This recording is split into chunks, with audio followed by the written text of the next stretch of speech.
راشد منہاس کا بچپن کراچی کے ایک عام مگر محبت بھرے گھرانے میں گزرا۔ چھوٹا سا لڑکا جب بھی آسمان کی طرف دیکھتا تو اس کی آنکھیں جگمگا اٹھتی۔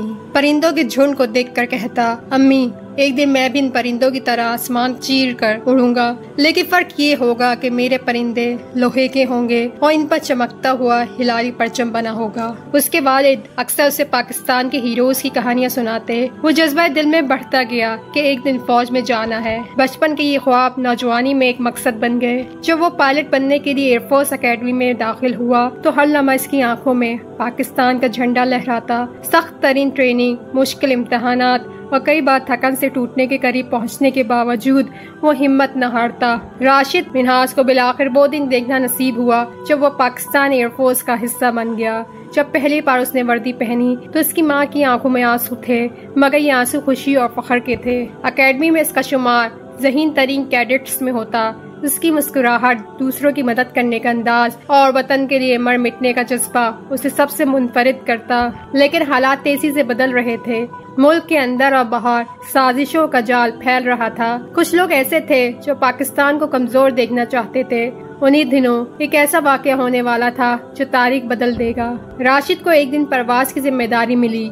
یہ ایک عام ٹریننگ فلائٹ تھی، لیکن اس کے ساتھ ایک انسٹرکٹر بھی تھا جس کے دل میں پاکستان کے لیے نفرت چھپی تھی۔ یہ انسٹرکٹر بھارت کے ساتھ مل کر پاکستان کو نقصان پہنچانے کا منصوبہ بنا رہا تھا۔ پرواز کے دوران اس نے اچانک جہاز کا رخ بھارت کی طرف موڑ دیا۔ راشد چونک گیا۔ سر، یہ کیا کر رہے ہیں؟ ہمیں تو ٹریننگ مشن مکمل کرنا تھا۔ انسٹرکٹر نے طنزیہ ہنسی کے ساتھ کہا، راشد اب تم پاکستان نہیں بلکہ بھارت کے لیے کام کرو گے۔ جہاز بھارت لے جا رہا ہوں، اگر زندگی عزیز ہے تو چپ چاپ بیٹھ جاؤ۔ یہ وہ لمحہ تھا جب راشد منہاس کا دل تیز دھڑکنے لگا۔ ایک طرف موت کا خوف، دوسری طرف پاکستان کی عزت کا سوال۔ راشد منہاس جانتا تھا کہ اگر یہ جہاز بھارت پہنچ گیا تو پاکستان کے راز افشا ہو جائیں گے اور دشمن کو بڑا فائدہ ہوگا، مگر اس وقت وہ اکیلا تھا۔ اس کے پاس دو ہی راستے تھے، خاموش رہ کر اپنی جان بچائے یا پاکستان کے لیے اپنی جان قربان کر دے۔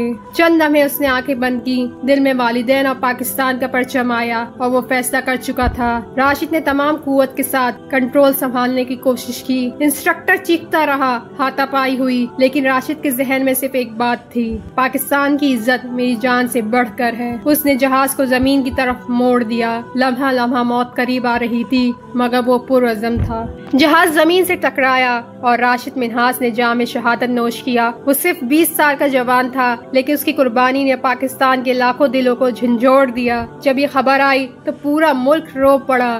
راشد کی ماں نے کہا، میرا بیٹا زندہ ہے، کیونکہ وہ پاکستان کی مٹی میں امر ہو گیا ہے۔ پاکستان کی تاریخ میں وہ واحد پائلٹ بنا جسے اپنی شہادت پر نشان حیدر دیا گیا، اور اس دن ہر پاکستانی نے یہ سیکھا کہ وطن کی خاطر مرنا سب سے بڑی کامیابی ہے۔ آج بھی جب ہم راشد منہاس کی قربانی یاد کرتے ہیں تو دل لرز جاتا ہے۔ اتنی کم عمری میں اتنی بڑی مثال قائم کرنا صرف ان ہیروز کا کام ہے جو زمین پر آ کر تاریخ بدل دیتے ہیں۔ پاکستان کے اسکولوں، کالجوں اور ایئر فورس اکیڈمی میں آج بھی راشد منہاس کا نام فخر کے ساتھ لیا جاتا ہے۔ دوستو، اگر آپ بھی راشد منہاس شہید پر فخر کرتے ہیں تو اس کہانی کو زیادہ سے زیادہ شیئر کریں اور سنو اردو قصے کو سبسکرائب کریں تاکہ ہم آپ کے لیے پاکستان کے مزید ہیروز کی قربانیاں اور داستانیں لے کر آ سکیں۔ شکریہ۔